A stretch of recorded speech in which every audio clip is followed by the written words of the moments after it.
Puji Tuhan. Salam, saya akan bawa firman Tuhan. Saya mulai dari Pengkhotbah 5 ayat 19.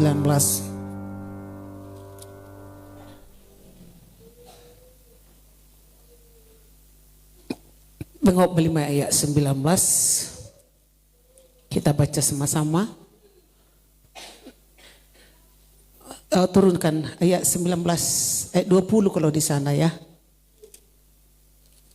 Ayat 20. Pengkhotbah 5, enggak ada ayat 20 kan di situ. Oke, kita baca sama-sama. 2, ya. Tidak sering ia mengingat umurnya, karena Allah membiarkan dia sibuk dengan kesenangan hatinya. Sekali lagi kita baca bersuara. 2, ya. Tidak sering ia mengingat umurnya, karena Allah membiarkan dia sibuk dengan kesenangan hatinya. Dalam bahasa Indonesia sehari-hari, Allah memenuhi hati orang itu dengan kegembiraan, maka ia tidak cemas memikirkan tentang pendeknya hidup ini. Ini ayat yang sangat jarang disinggung ya kan. Tapi saya bawa ini kebetulan saya berulang tahun 58. Orang pikir, iya Ibu Kim sudah 58 ya? Iya saya sudah 58. Siapa di sini yang tidak sering mengingat umurnya? Kadang-kala kita kalau aneh-aneh kan sudah mulai berumur, ingat umur, ingat umur, sadar, eling. Saudara yang kekasih, bertambahnya usia, banyak orang membuat kita bertambah usia semakin stres dalam hidup. Benar atau betul? Waktu ulang tahun ke-17, berapa umurmu? 17 tahun. Masih enak. Umur saya belum menikah 25, 26, masih nyaman aja menyebutnya. Tapi setelah lewat itu seperti kami, apalagi perempuan. Kadang-kala tabu ditanya umurnya. Ulang tahun keberapa? Ada deh, gak usah tahu. Seolah-olah kita malu menyembunyikan umur kita. Apalagi seperti dikatakan, sudah bertambah umur, belum dapat pasangan juga, ya kan? Semakin lengkaplah. Tetapi saudaraku yang kekasih, sekarang ini kan apalagi dia PNS. PNS sekarang ini tidak bisa menyembunyikan umurnya. Kenapa? Ada di NIP-nya. Bukan karena pensiun, ada di NIP-nya. Masalahnya sekarang banyak orang sudah pensiun masih cantik. Masih gagah, masih ganteng. Kalau waktu dulu guru yang sudah pensiun sudah ompong, sudah tua banget. Sekarang yang pensiun juga kita kaget. Mereka juga masih masih muda, masih awet. Saudaraku yang kekasih, tidak sering ia mengingat umurnya. Kenapa tidak sering dia mengingat umurnya? Sudah bertambah usianya. Kenapa? Karena Allah membiarkan dia sibuk dengan kesenangan hatinya. Sibuk artinya banyak pekerjaan, tidak sempat karena jabatan organisasi. Bahkan ada iklan di televisi. Serapan dulu, gak sempat, energen aja. Masih ada iklan itu? Karena kita gak pernah lagi nonton TV. Sekarang ini sudah bergeser semuanya. Jadi sekarang ini banyak orang stres karena sibuk pekerjaan yang menumpuk. Itu dikatakan kalau Allah membiarkan dia sibuk dengan kesenangan hatinya, tentu tidak stres. Tidak stres bertambahnya usia. Seperti saya pikir pribadi saya, tiba-tiba saya sudah 58 tahun. Kaget aja orang berkata, Ibu sudah 58 kah? Iya. Berganti terus tahun itu saudara. Di kota besar atau di mana-mana sekarang ini kan. Semakin tinggi jabatan seseorang semakin sibuk. Semakin terbatas waktu. Bahkan ketemu anak-anak juga ada banyak orang terbatas waktunya. Ada seorang pembesar saudara. Dia pergi ke kantor itu. Dia jabatannya di sebuah perusahaan sangat tinggi. Pergi ke kantor sebelum anaknya bangun. Pulang dari kantor setelah anaknya tidur. Paling tidak dia ketemu anaknya hanya hari Sabtu. Itu pun dia kalau tidak keluar kota. Kalau tidak keluar kota. Jadi pernah dia tidak ketemu anaknya selama sebulan. Tidak ketemu. Kenapa?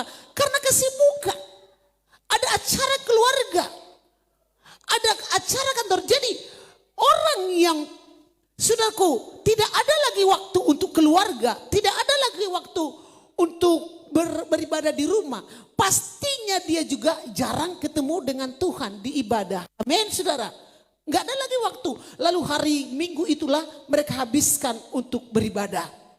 Jadi sibuk yang demikian membuat waktu habis. Bisnis memang tercapai, dengar ini.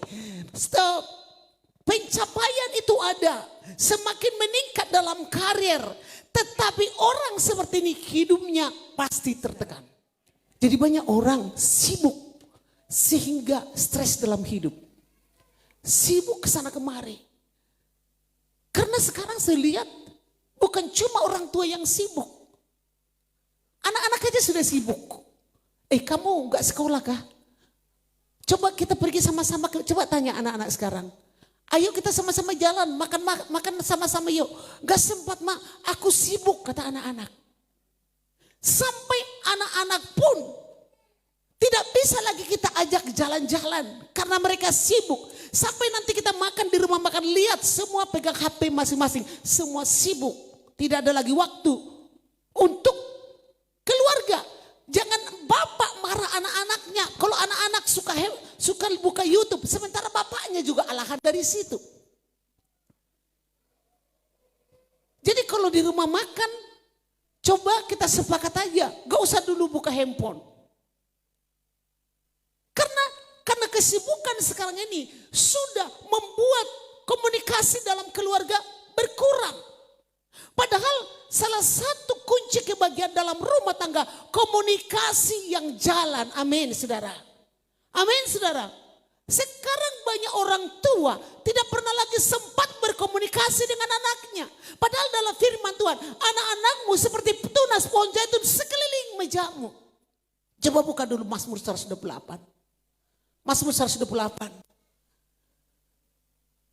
Coba, ini seharusnya karena kesibukan saudara.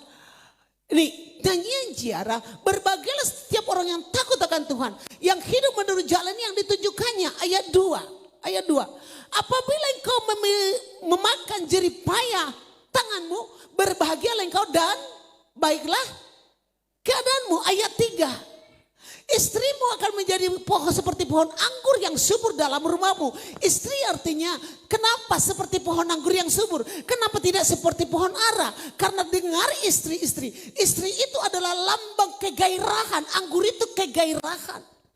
Masihkah istri membawa kegairahan di tengah-tengah keluarga? Tandanya bagaimana? Kalau istri tidak ada di rumah, rumah itu seolah-olah hampa. Tidak ada arti. Tetapi coba lihat ini, dengar anak-anak. Anak-anakmu seperti tunas pohon zaitun. Potensi masa depan. Sekeliling apa saudara? Mejamu. Masihkah kita pernah duduk makan sama-sama dengan anak-anak satu meja? Masihkah saudara? Sekarang ini di mana anak-anak makan? Sambil main game makan. Datang lagi mamanya sambil suap anaknya main game. Coba pikir nih, waktu zaman kita dulu waktu anak-anak, saya ingat dulu meja kami itu besar saudara, meja di rumah kami besar. Nggak ada dijual meja seperti itu. Triplek itu satu lembar penuh. Di sana kami makan, harus makan sama-sama. Dan di situ orang tua menasehati, kalau dimarah setelah selesai makan dulu. Artinya apa? Kalau orang yang sudah kenyang walaupun dimarahi akan aman dia. Sekarang dengar dulu bapak-bapak, ini tugas siapa? Bapak-bapak. Karena kesibukan, di mana bapak makan sekarang? Di mana saudara? Dengar ini. Sibuk, karena kesibukan tidak ada lagi waktu makan sama-sama. Yang anehnya bapak-bapak makan diam-diam. Mamanya yang penting ada di meja, makan sendiri-sendiri. Firman Tuhan berkata, anak-anakmu seperti pohon zaitun sekeliling mejamu. Masih berlakukan meja makan di rumah saudara? Kalau enggak dipakai lagi, antarlah ke pastori. Di sini tempat duduk bapak. Di sini anak. Coba ngobrol lah di sana. Karena kesibukan. Dengar ini ibu-ibu. Kita ibu-ibu mari ciptakan kembali. Inilah pola firman Tuhan. Kalau karena kesibukan saudara. Coba lihat ya, anak-anak di hadapan kita, waktu mereka kecil, kalau sudah besar tidak sering dia umurnya. Sebentar lagi mereka sudah pergi. Kalau sudah menikah, gak sempat lagi kita makan bersama-sama. Keluarga-keluarga muda, saya harapkan keluarga muda mulai sekarang aktifkan lagi meja makan itu. Amin, ibu-ibu muda. Amin. Gak amin ya. Ibu-ibu kalau masih bisa melahirkan terus saja lagi ya. Biar tambah kursi makan lagi nanti. Inilah pola firman Tuhan. Tidak sering ia mengingat umurnya. Coba kembali kepada ayat pertama tadi. Siapa di sini yang tidak sering mengingat umurnya? Saya termasuk salah satunya. Saya seringkali lupa umur saya sudah di rumah. Ingat umur bogem, kata Erna. Sudah tua pian itu nah. Bisa juga oyok kena. Iya. Tidak sering ia mengingat umurnya. Kenapa saudara? Karena Allah membiarkan dia sibuk dengan kesenangan hatinya. Tapi ketika dia mencapai sesuatu semua ada. Tapi tidak sempat waktu untuk Tuhan. Tidak sempat waktu untuk keluarga. Memang uang ada. Memang jabatan ada. Memang semua. Kecuali kalau mereka kan tidak satu kota dengan keluarga. Apa boleh buat. Itu kan karena tuntutan pekerjaan. Akibatnya apa yang terjadi saudara. Coba lihat di dalam Pengkhotbah 6 ayat 1 dan 2. Coba Pengkhotbah 6 ayat 1 dan 2. Coba buka. Ada suatu kemalangan. Siapa yang mau malang? Ini kemalangan apa ini saudara? Ada suatu kemalangan yang telah kulihat di bawah matahari. Kita di bawah matahari atau di atas matahari? Yang sangat menekan manusia. Apa itu? Ayat 2. Orang yang dikarunia Allah kekayaan, harta benda dan kemuliaan. Kalau bahasa ngapun hamoraun dengan kemuliaan dan anaknya banyak, ada dia kaya, harta benda, dan dia terhormat. Terhormat berarti dia punya pengaruh. Seandainya di kota kita punya jabatan, punya kedudukan. Sehingga ia tidak kekurangan sesuatu pun yang diingininya. Tidak kekurangan. Mau beli apapun ada. Enggak tunggu besok. Pak kata anaknya, aku mau beli motor. Ambil saja. Datang anaknya, Ma aku mau beli tas Hermes. Bisa, ada uangnya saudara. Tidak kekurangan suatu apapun yang diingininya. Tetapi orang itu tidak dikaruniai kuasa oleh Allah untuk. Tidak ada karunia menikmati saudara. Melainkan orang lain yang menikmatinya, inilah kesia-siaan dan penderitaan yang pahit. Kalau di dalam terjemahan bahasa Indonesia sehari-hari, melainkan orang lain yang tidak dikenalnya menikmati hartanya. Coba. Jadi kalau engkau minta harta, berkati kami Tuhan bersecara jasmani. Tapi minta juga karunia menikmati. Amin saudara. Ada karunia menikmati. Banyak orang bagaimana ya? Semua ada dalam rumahnya. Apapun bisa dibeli karena uangnya banyak saudara. Karena untuk itu dia bisa mau keluar negeri. Tetapi karunia tidak menikmati itu bagaimana ciri-cirinya? Di rumahnya terjadi pertengkaran, keributan terus menerus. Kami baru saja cerita saudara. Kalau orang tua seperti kami ini yang kakek nenek itu. Pak Oscar, Mamari, maunya kita itu apa di masa tua? Masa senior, enggak usah kita bilang masa tua ya. Kita ini enggak tua, kita senior. Apa yang kita mau inginkan? Kita dalam masa usia seperti ini, karunia menikmati, ya bisalah santai ya kan. Tapi kalau kembali lagi kita nanti menimang-nimang, kalau kita lagi ngepel segala macam, udah enggak kuat lagi tulang-tulang ini. Saya katakan, mau beli apa juga ada, tapi tidak ada kenikmatan dalam rumah itu, tidak ada damai sejahtera. Amin saudara. Amin saudaraku. Karunia menikmati. Jadi mulai sekarang jangan cuma minta ini dan itu, minta juga dari Tuhan. karunia menikmati. Gak pernah kita doakan itu ya? Jujur, siapa yang pernah berdoa, Tuhan berikan aku karunia menikmati. Artinya apa saudara? Kita juga sudah merasakan seperti itu kan.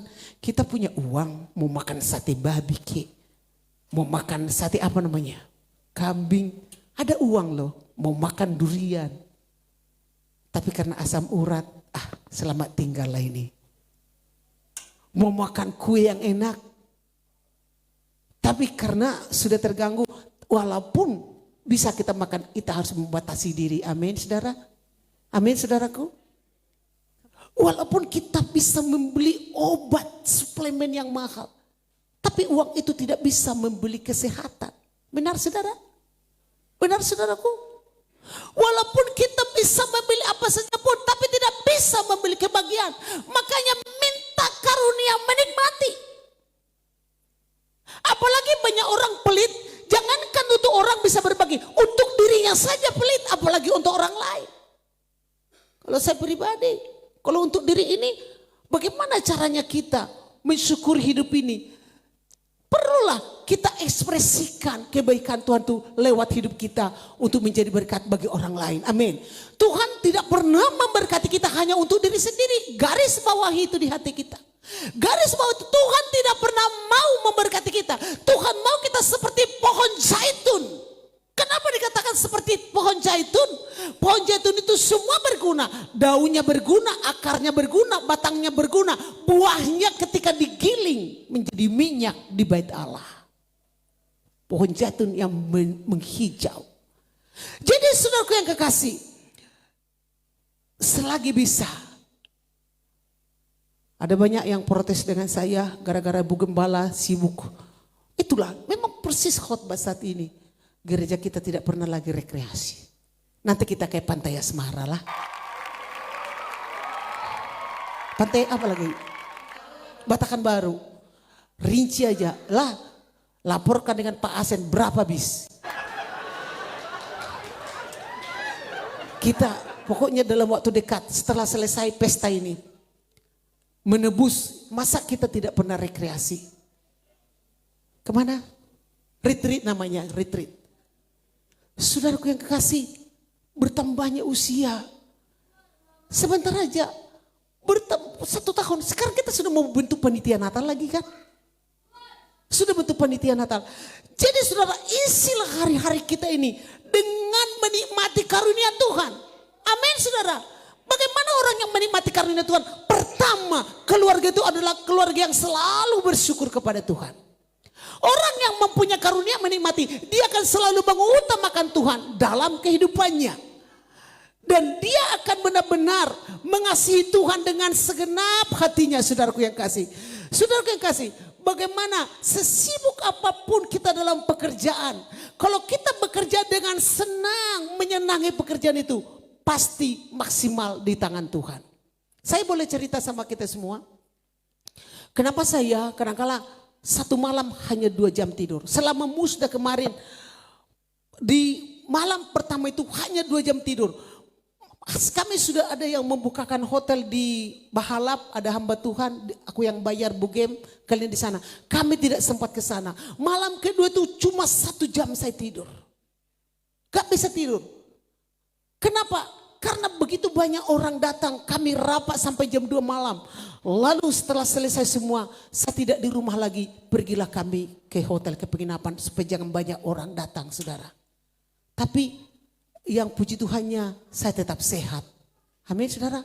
Kalau saudara pikir, kami pergi ke pedalaman sampai ke tempat tidak ada sinyal. Naik gunung, turun gunung. Begitu jalan itu melelahkan. Saya boleh bersaksi di hadapan kita semua. Bisa 1 tahun 2 tahun. Amun pernah saya sakit kepala. Jujur saya ngomong kepada kita. Yang namanya masuk angin itu kan. Gimana ya masuk angin? Aku masuk angin kata teman. Masuk angin kan. Selesai. Saya nggak masuk angin tuh. Kenapa? Karena memang saya menikmati pekerjaan itu. Amin. Amin saudara. Jadi apapun pekerjaan yang Tuhan berikan kepada saudara, nikmatilah itu. Amin. Engkau sebagai guru Jangan engkau ingin sebagai orang bank.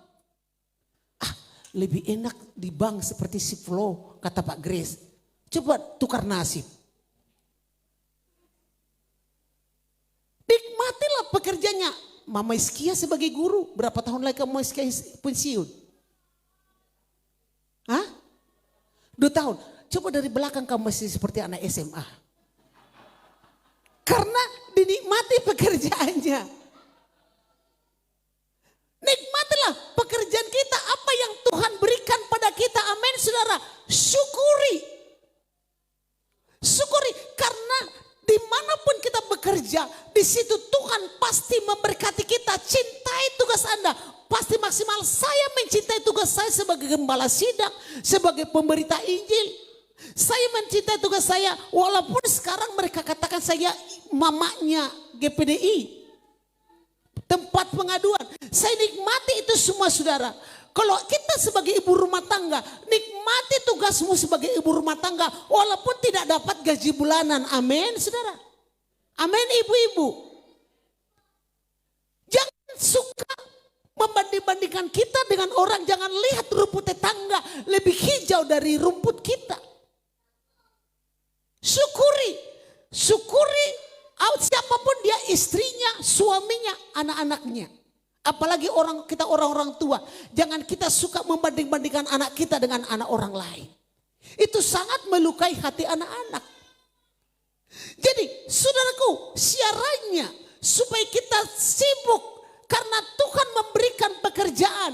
Karena kita bekerja dengan senang. Pasti maksimal. Syarat yang pertama, cintai tugas kita pasti maksimal.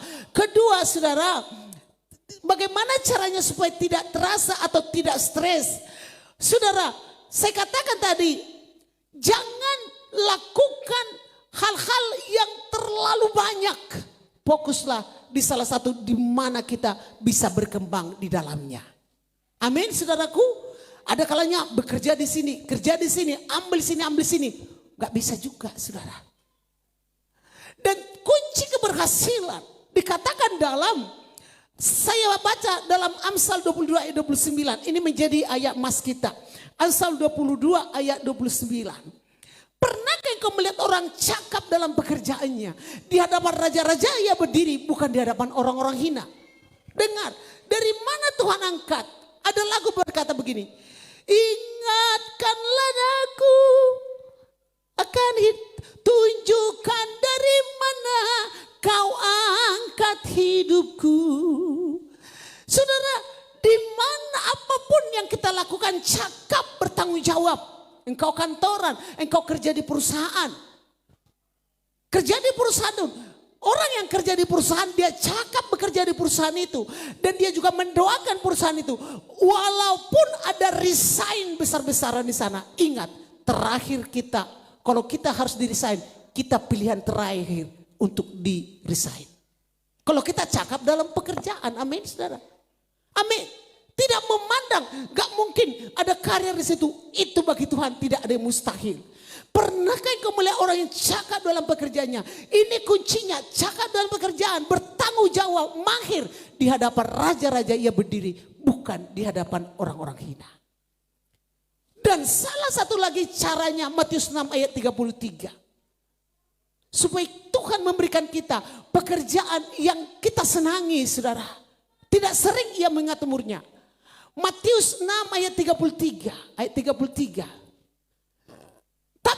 Tetapi carilah dahulu kerajaan Allah dan kebenarannya, maka semuanya akan ditambahkan kepadamu. Cari dahulu kerajaan Allah.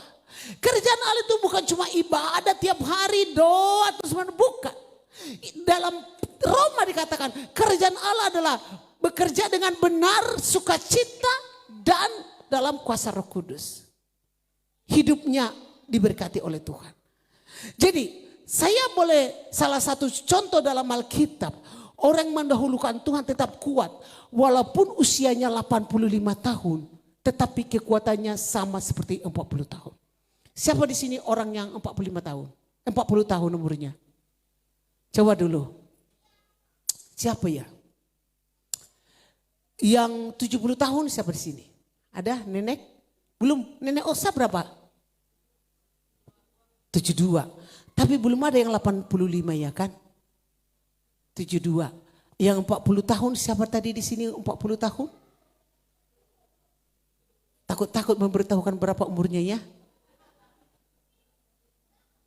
45 siapa? 45. Karena bayangkan nenek Osa sama kekuatannya dengan Mama Olan. Masuk akal enggak? Masuk akal enggak? Dia umur 85 tahun.